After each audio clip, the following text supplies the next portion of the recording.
Saya mau tanya Ustadz, di depan rumah kami ada tempat duduk. Di sana sering orang-orang buat ngobrol. Bahkan saat azan mereka masih ngobrol. Suami nyuruh tempat duduk tersebut ditaruh pot, biar nggak bisa ada yang duduk. Bagaimana Ustadz? Sedangkan kita harus berhubungan baik dengan tetangga.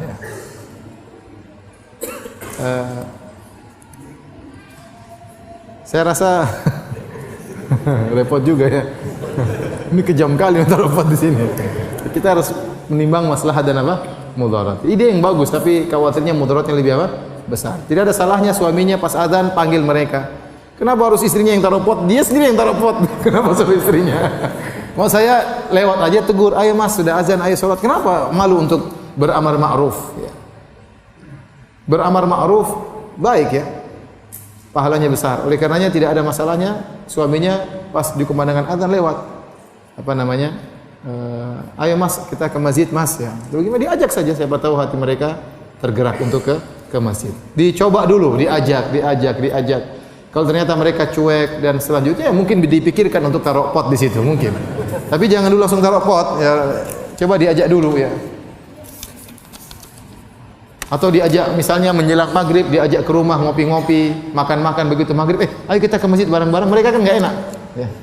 Masa kamu pergi sendiri kemudian mereka tunggu di rumah, kan nggak mungkin. Ya, ayo kita ke masjid. Bikin bagaimana mereka nggak enak akhirnya ke masjid. Ustadz, nanti di surga dibolehkan meminta apa saja. Apakah Allah akan memberikan apabila saya masuk? Apabila saya meminta istri saya dari bidadari, istri yang banyak.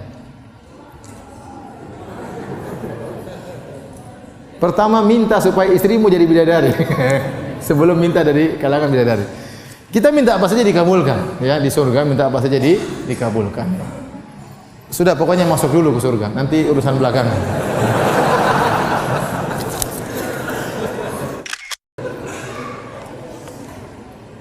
Afwan Ustadz, bagaimana caranya di majelis menulis isi kajian kecepatan sama dengan penyampaian Ustadz ya? Ya saya selalu kalau ngisi memang cepat ya, mohon maaf ya. Itu kekurangan saya. Saya sudah ditegur oleh banyak orang. Tapi saya kalau pelan-pelan kadang-kadang lupa, hilang apa namanya. Sampai pernah ada kertas sampai ke saya, Ustadz, tolong 30 km per jam. Saya pernah dapat gitu. Dan kalau udah sampaikan kebiasaan apa? Cepat ya. Makanya antum cari rekamannya kalau mau nyatat, dengar ulang ya, dengar ulang. Kalau antum dengar rekaman, antum bisa kapan nyuruh saya stop, bisa stop, stop. Dan lagi, stop, ulang lagi, saya bisa ulang lagi. Ustaz, bagaimana interaksi Rasulullah SAW dengan wanita, khususnya wanita non mahram? Apakah seorang ikhwan harus bersikap cuek dan tidak ngomong sama sekali dengan akhwat Ustaz? Saya rasa yang wajar-wajar saja. Rasulullah SAW disebut dalam beberapa hadis ada para sahabat datang kepada Nabi langsung. Kepada Nabi ke rumahnya, ketuk pintu, ketemu dengan Nabi SAW. Ada juga seorang datang berbicara di hadapan Nabi, sementara di hadapan banyak orang. Yang penting tidak ada khalwat, tidak ada berdua-duaan. Kalau di hadapan banyak orang tidak jadi masalah. Dengan tetap menjaga pandangan, tetap bicara yang wajar. Tidak mengapa kita berinteraksi dengan akhwat, tapi dengan cara-cara yang wajar. Kita ngobrol sang akhwat juga demikian, jangan mendayu-dayu tatkala berbicara. Kata Allah Subhanahu wa taala, "Fala takhdha'na bil qaul fayatma'a alladhi fi qalbihi marad wa qulna qawlan ma'rufa." Janganlah kalian merendahkan suara kalian, mendayu-dayu ya tatkala berbicara. Khawatir ada orang yang hatinya berpenyakit akan condong kepada kalian, tetapi ucapkanlah perkataan yang wajar. Ya, seorang laki-laki dan orang akhwat berbicara yang wajar saja, yang ramah, biasa, tapi jangan terlalu mendayu-dayu ya. Tidak juga keras, Ustaz, Assalamualaikum, enggak juga. Biasa aja, Ustaz, ini ada pertanyaan, bagaimana Ustaz? Tolong dijawab Ustaz, misalnya.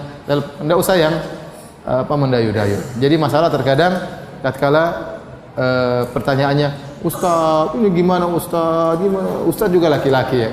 Ustaz juga laki-laki. Nanti WA Ustaz ada pertanyaan, dan sudah jawab, setelah dijawab, kemudian dijawab, syukran Ustaz, cik cik cik cik cik cik cik cik. Itu gambar macam-macam ya. Ustaz juga manusia ya. Ustaz juga manusia itu. Jadi yang wajar-wajar saja, tidak jadi masalah. Jangan tidak wajar. Kalau kita sudah mulai terasa terfitnah, ada rasa suka, berarti tinggalkan. Itu berarti kita sudah terfitnah. Berarti sudah enggak wajar. Ini istri orang, ini suami orang ya.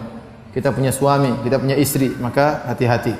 Setan sangat mudah menggoda kita. Oleh karenanya jangan sampai terjerumus dalam khalwat berdua-duaan. Kata Nabi SAW, la yakhluwanna ar-rajulu bimra'atin illa kana syaitanu thalithahuma. Tidaklah laki-laki berhubungan dengan wanita kecuali syaitan menjadi yang ketiga. Ya. Jangan. Ustaz, apakah boleh minum dan makan sambil berdiri?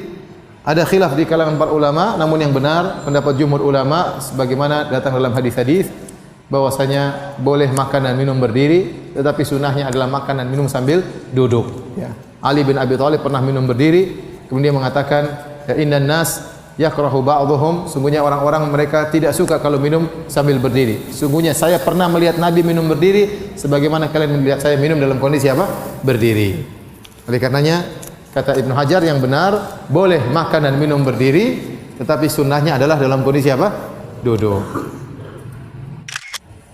Ustaz ingin bertanya, bagaimana cara membuat istri saya tetap tersenyum ketika suami mau berpoligami?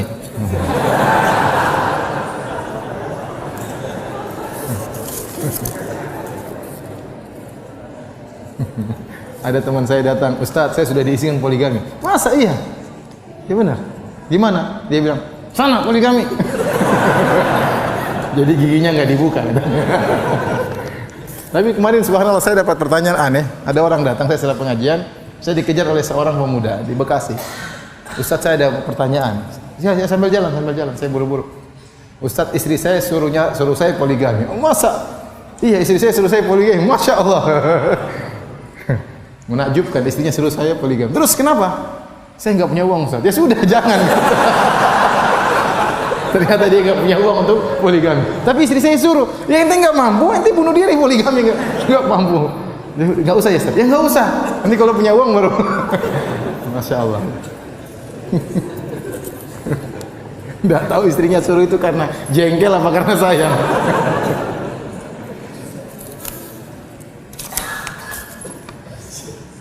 Baik, demikian saja kajian kita.